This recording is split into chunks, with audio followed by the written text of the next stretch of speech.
What a way to end a series, a 4-3 victory in the Bronx. And the Houston Bombers showed up. Alex Bregman, I think I bullied him into 2 hits in the game. Yordan went off. Josh Hader, wow, what a game, what a win. Let's talk about everything that happened, and maybe this pushes them into a successful series against the Tigers on this edition of Locked On Astros. Jainel Diaz, this is Locked On Astros. Hello and welcome to Locked On Astros, your daily Astros podcast. Here are your hosts, Eric the Man Huysman and Brett H-Town Wheelhouse Chancey. We are Locked On Houston Astros, and we hope that you join us for a daily Locked On Astros podcast. My name is Eric Huysman. You can find me on X at Eric Talkstros. You can find the show at Locked On Astros, your team every day. Thank you for making us part of your daily listen, whether it's on YouTube. Go and subscribe to us. Go and make your first listen on Apple, Odyssey, Spotify. Wherever you listen to podcasts, go and check us out. And go and check out Michael Connor on the Locked On Astros postcast as well. He does a great job over there.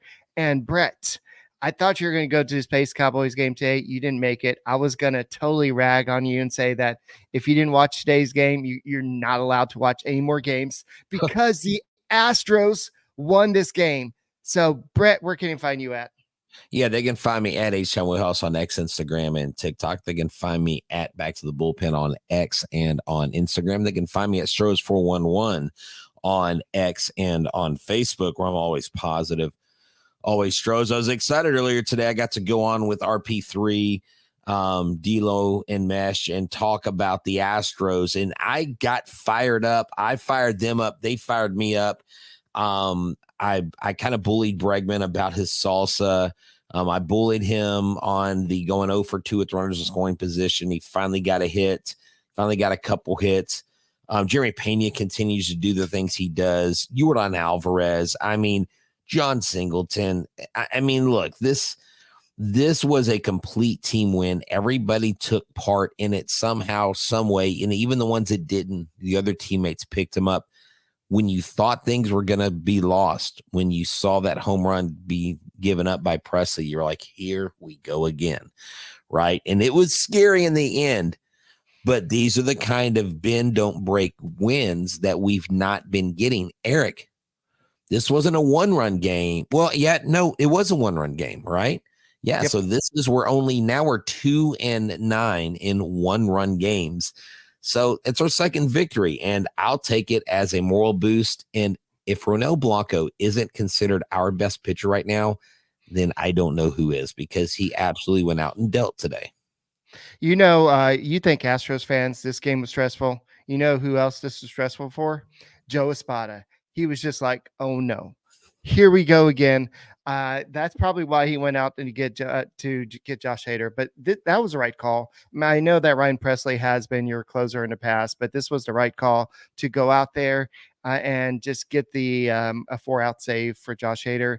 And I think what this is going to do, I don't think this takes anything away from Ryan Presley. He gave up a home run. But other than that, he kept the hold, and now you had Josh Hader get a 4-out save, and that's going to make him feel good. So I think there's a lot of feel goods in this game. But Brett, I don't think you realize how good those 2 hits were in the what was it in the was it second inning or first inning? When was the home runs? But whatever inning it was, this was the Astros are the first time in history since the Statcast era began to have 2 home runs in the same inning that were 150 inning. Yeah, first inning. They were both 115 miles per hour plus. No team has ever done that in any inning. Have the same hitter, have 2 batters hit 2 rockets like that, and they were bombs. And I know that everybody was still kind of oohing and ahhing over Alvarez's because it went into the second deck. But then John Singleton's almost went into the third deck. It hit off the facade over there. And that's not – I know if you look at what StatCast says, I know that technically Aaron Judge's was 473 feet, but John Singleton's was 442 feet. Alvarez's was 395 feet. But even just with the launch angle and the velocity, everything that happened in that. Do you have that picture ready yet? Oh, yeah, definitely. This right here was Yordan's. Yordan was, look, when you're able to amaze your daddy, that is amazing. I mean, look, this not only was Yordan's home run hit with some moxie where he looked back at the dugout and pumped his chest. He got into the dugout and he put one into Mauricio Dubon, and Blumber joked and said, I think we need to check on Dubon next inning and see if he didn't get any damage done to his chest or with the big fella punching him. Right. And then Singleton, his bat flip was so amazing. He swung and just dropped the bat. Like and that thing went off the third freaking deck. I was like, oh my gosh. And honestly, I thought they were going to score 8 or 9 runs. I was like, oh my Lord. And sad to say, the next 2 innings, they would get bases loaded and get guys in they would get runners in scoring position, and they didn't score them. And I was like, no, this can't be one of those games where we start hot, because we needed to jump on them early. We need to do that. And the game plan against Stroman was really good, because we know that he walks more batters than pretty much anybody in Major League Baseball. Right. So this guy gets into more 3-2 counts, gets into more 3-ball counts than pretty much any pitcher. He throws more pitches than anybody. And so Stroman is susceptible to giving up the long ball, and he did. And the Astros took advantage. It would have been nice for them to score 8 or 9 runs and get really greedy with it. But, I'm having a hard time deciding who the player of the game is. I say Hader's my player of the game. Yordan, you can make a case for him. Singleton, you can make a case for him. You can make a case for Blanco. And that's what you want, Eric. You need games like this where you have a hard time really deciding who you want to give that player of the game to, because that means more than one guy is contributing. And Pena has continued his hot streak. At one point, he was 5 for 6 with a walk in his first 2 games since moving to a cleanup spot. I still don't think that's a place for him. I still think he needs to be moved to the 2-hole, and I think that Tucker needs to be moved back to cleanup, or Alvarez, something like that. I think that Pena is more suited for that spot to get on base in front of the big bashers, because you could have a murderous role. Once everybody starts hitting, just imagine Tucker, Alvarez, Singleton. But Eric, yesterday he was 3 for 4. Today he was 2 for 3. Yeah. I mean, why would you want to move him out of the? It has nothing to do with him batting. He was doing pretty good wherever he was batting this year. With Pena, he's got to a point where it does not matter where he bats, but he profiles more as a second hitter versus I understand that. Right. Yeah. I understand that. But I think if you're gonna go 2 for 3 and 3 for 4, 4 for 5, or whatever he went in these last 2 games against the Yankees, I think at this point I think the way you steady the ship, and of course I've never been a major league manager, is you stop toying with the batting order. You leave them there. I understand he's more profiles as a 2-hole hitter because of his speed and things like that and the way he hits. I get that. And it makes perfect sense. But right now, if it's working for him to go in the 4-hole, go into Detroit, put him in the 4-hole. Who knows? Jeremy Payne's probably going to hit another home run out there. We like hitting in Detroit. So I think your point's valid, but I also think Joe Espada, stop screwing with the lineup. Just leave it as is. Just let it be and let this marinate a little bit. Well, if they start winning consistently, leave the lineup the way it is. But Brett, they were still 3 for 12 with runners in scoring position today, and 2 of those hits were actually with runners in scoring position and then in scoring by. That is so rare, where you have a runner on second base, you get 2 hits and you don't score anybody. And that's just so rare. I know that Diaz didn't see the play, and he actually stayed at second base. Mm-hmm. And then you had the bloop single by Altuve, and I think Pettis could have sent Diaz there, but he held him there. But But I think Diaz staying at second was smart. I think the guy was going towards third. He would have been gunned down at third. I think he probably would have been gunned down at home. I think Diaz's jump, he probably could have beat him. I don't trust the Yankees catchers. They're not very good behind the plate. They're terrible defenders, actually. And I don't care if it's your guy from like Corpus Christi or if it's anybody else. They just don't have solid defenders behind the plate. They're easy to steal on. Yeah. So we're going to have to continue this conversation, and definitely we'll go ahead and talk about Ronel Blanco, because this dude with Christian Javier coming back, and we have some news on Jose Urquidy. He's making the path back. So we'll talk about that in a second. But right now we're going to hear about Stitch Fix. This episode is brought to you by Stitch Fix. Style so good you can feel it. You know the instant confident boost you get from an outfit that makes you look really good? That's what I get with Stitch Fix. Easily upgrade your wardrobe this season with a professional stylist that keeps you looking good with on-trend favorites that will work for you. I just give my stylist my size, my style, my budget preferences. I order boxes when I want and how I want. No subscription required. And they send 5 just for me pieces plus outfit recommendations and pro styling advice. I can keep what works and send back the rest. They send me just the right pieces. The fit is usually on point. It's like they have style, ESP. I don't know how they do it. Stitch Fix makes it so easy. I don't like to go shopping, but I like the same time and the effort. So the style that makes you feel good as you look good, get started today with stitchfix.com/MLB to get $20 off your first fix. That's stitchfix.com/MLB for $20 off. stitchfix.com/MLB. Must redeem within 7 days of sign up. Hey guys, thank you for making Locked On Astros podcast your first listen every day, whether it's on YouTube. Go and subscribe to us. Go and make us your first listen. Apple, Odyssey, Spotify, wherever you listen to podcasts, go and check us out. But if you're on the road and you can't catch all the game action on Sports Talk 790, go and check out Sirius XM. They have all the play-by-play action. Just go and download the app and search Astros. You can hear all the play-by-play action. And go ahead and check us out on your Amazon Fire TV stick. That's right. Just check the free channels app, and you can see Brett and I making you become everydayers listening to our podcast, win or lose. So Brett, I know that this game, a lot of people get super positive about it. It is one game. So it's a step in the right direction. It's more like what we're used to seeing Astros baseball: score some runs, good pitching. Bullpen does enough. I know Ryan Presley gave up a home run to Aaron Judge that went 473 foot. But did you know that Aaron Judge is actually in his career 6 for 7 against him? So there's some history there. That was his first home run, though.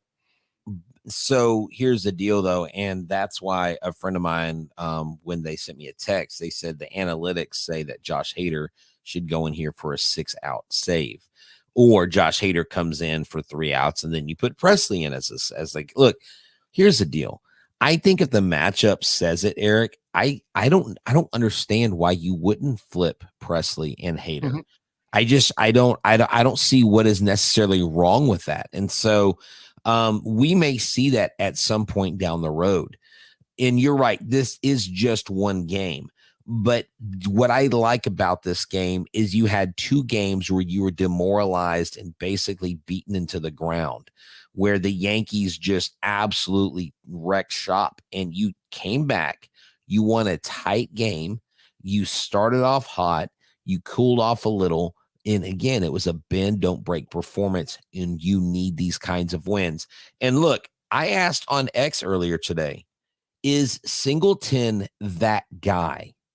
Is Singleton that guy that actually is one of the people in the clubhouse that helps turn this around?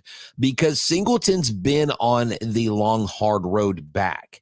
Singleton's been on this journey that nobody, except for maybe him, believed that he would ever play a professional baseball game, especially when you're trekking through the Mexican League, because that's a crapshoot right there in itself, right? And so he comes back, and everybody, even myself, like DFA Singleton, why is he on this team? I don't know why he's on this team. And now he's helping us understand why it was smart for the Astros to bring him back. He has done the work. He's put in the work. And not only his bat today, but as mentioned earlier by our commenters here, his stab at second, his snags and his defense, Eric, has been on point. And without his defense, you don't have a win today. Right. Yeah, I know that Jose Abreu's trying to figure out himself what he's going to do with the rest of his career down in Florida. And he has Bagwell's trying to help him out. You have Brantley trying to help him out. You have Dana Brown, who's going to fly down there and help him out. You have a whole bunch of people that's going to try to help him out. But right now, John Singleton's kind of saying, yeah, this is my time and this is my time to shine. And he went 8 years between at bats in a major league game. And so he's making up for it now. And what we're seeing is the same player he was before.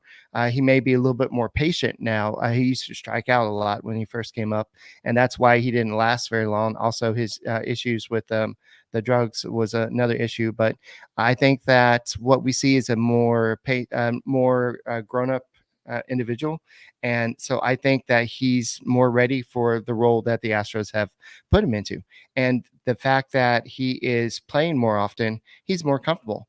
And you could tell it. He's more comfortable at the plate. He's taking a lot of walks. He's going up there. He did strike out based off the timer violation, but I'll let that slide. Okay, I didn't see the clock when was he what was he doing at the 7-second mark? Was he not ready? Yeah, he wasn't set. You have to be ready by, I think it's the last 5 seconds. So he was not. No, it's 7. Position. No, it's 7. No, okay. Yeah, 7 seconds. So you have to be basically face. You okay? Yes. I thought you were having an earthquake over there. So you have to be set looking at the pitcher with the bat. Like, I can't be like this looking at, if this is the other dugout. I've got to be looking at the pitcher set at the plate. But I've seen hitters, Eric, this year be like this and the umpire call a violation on them. So I think umpires are, I think they're trigger happy sometimes. I think they have probably less grace than just about anybody on the planet. Right. And I don't know, it's just like, that's got to be frustrating because the way Singleton started the game and he's like, oh man, I missed this opportunity. And it's an out that you don't like. And that's why I don't like the automatic strike and ball, because the pitcher didn't earn that. Like, to me, that shouldn't be a strikeout. To me, that strikeout should not go in the record books. I mean, maybe if the league did that, the players would be like, whoa, hold on. You can't, you're not giving me credit for it.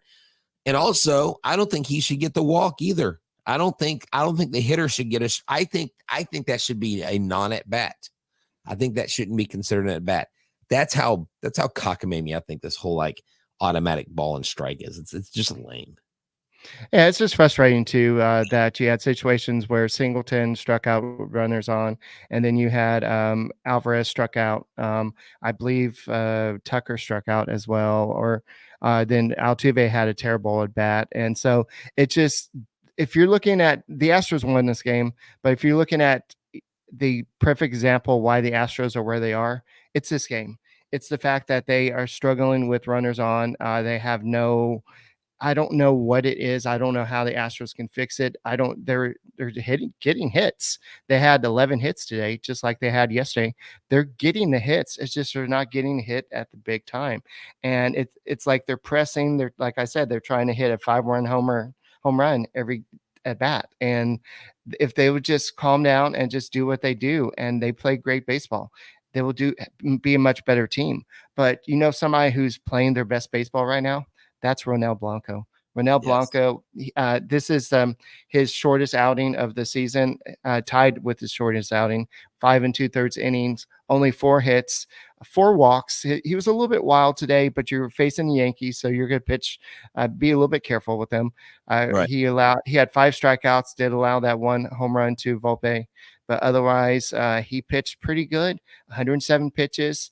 That's big boy territory. So Ronel Blanco is a big boy now if he's pitching 107. I know, in a no hitter type situation. So he has reached that big boy status. I don't care who's coming back. Ronel Blanco is in the rotation. Yeah, Eric. And I say when we come back, let's talk about the importance of Hader slamming the door shut. Again, just kind of reemphasize that and talk about the rotation plans. Okay.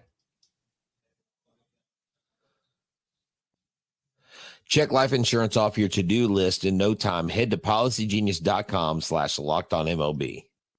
Policy Genius is the country's leading online insurance marketplace that saves you time and money so you can provide your family with financial safety net starting today. With Policy Genius, you can find life insurance policies that start at just $292 per month for $1 million of coverage. Some options offer same-day approval and avoid unnecessary medical exams.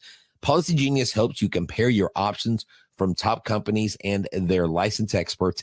They are on hand to help you talk through it. Talk to a team award-winning agent who will walk you through the process step by step. Your work-life insurance policy may not offer enough protection for your family's needs, so why not go to Policy Genius? They give you an unbiased advice on licensed expert professional support team. So check out life insurance on your to-do list and check it off with Policy Genius. Head to policygenius.com/LockedOnMLB or click the link in the description to get your free life insurance quotes and see how much you can save. That's policygenius.com/LockedOnMLB.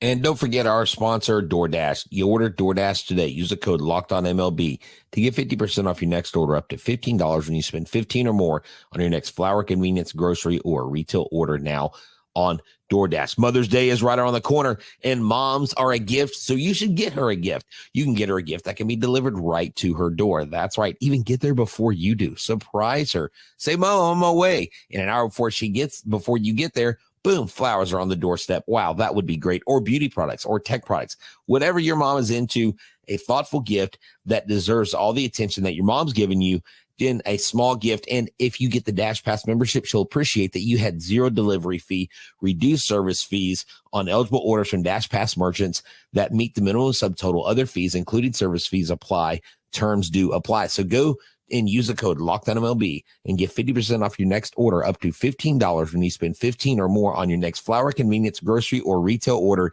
now on DoorDash. That's LockedOnMLB. Order using DoorDash today. Terms do apply. Guys, thank you for making Locked On Astros podcast your first listen every day. Whether it's on YouTube, go ahead and subscribe to us. Go and make us your first listen. Apple, Odyssey, Spotify, wherever you listen to your podcasts, make us part of your daily routine. Make us become everydayers. And I was at Minute Maid Park last Friday, and this guy, I can't remember the name off the top of my head, but he was like, "Hey, Eric, I'm everydayer. I want you to take a picture with me and my son." And that was a pretty cool experience. So guys, become an everydayer. Go ahead and listen to us, win or lose. We're still here for you. And luckily the Astros won this game. Ronel Blanco, he gave up 9 hard hit balls in this game. He had 13 swings and misses, but he pitched a heck of a game. Ronel Blanco is here to stay. And so I know that Josh Hader came in and he said that he's going to be more available to pitch more than one inning, and this is something he hasn't done before. We've talked about the reason why before. He wanted to protect his arm because of arbitration. He wanted to make that buck, but now that he's made the buck, he's going to be a little bit more willing to be a team player. No, yeah, and I think that's key. And I think the more guys do that, the more you see that they're buying into the system. And look, this team needs confidence right now, Eric. This team needs just to know that there's light at the end of the tunnel. And look, I'm going to tell you why there is hope. Number one, you had Abreu, and I know Presley give up the solo shot, but you had Abreu, Presley, and Hader all hold the line. And even though your closers, your back end guys are going to give up a run here or there, but if they give up a run and it's not consequential to the win or loss of the team, I think it's not that dire. Eric, I'm going to throw up some stats here today that RP3 shared with me, and I want you guys to see why there is hope in this Astros team, even being right now where the Astros are 13-24, 8 games out of first, they're 1 game behind Los Angeles. They're 4 games behind the Oakland A's. And I don't think the Astros become truly relevant to the national conversation until they pass the Oakland A's. Once they pass the Oakland A's, then relevancy returns. But watch this. This is interesting. Okay, so teams with the worst 50-game starts to win a division. All four started 22-28. The Dodgers had ended with 92 wins in 2013, 2012 Athletics, 94, 2007 Cubs, 85, 96 Cardinals, 88 wins.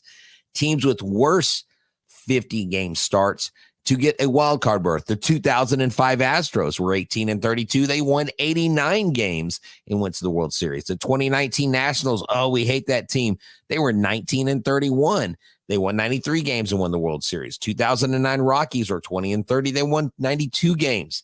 5 other teams were 21-29 and were wild card teams. 4 other teams were 23-27 and were wild card teams.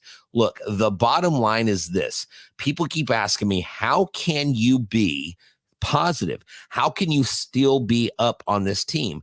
It's because I know what this team is made of. Now, Eric, had this team made 1 or 2 year run a couple years ago, and maybe we thought they were back where they originally started, then I would have a lot less faith. But because this team has done what they've done, this team now has a new identity. It's a new group of guys that are out there. You've got Loperfido. Loperfido got a couple hits today.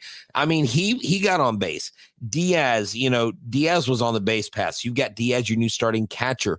You've got all kinds of things. You've got a new look team. This is Singleton's team now. This is Hader's team now. This is Presley's team. I mean, this is all these guys' team. We know it's Yordan. We know it's Tucker's having an MVP year.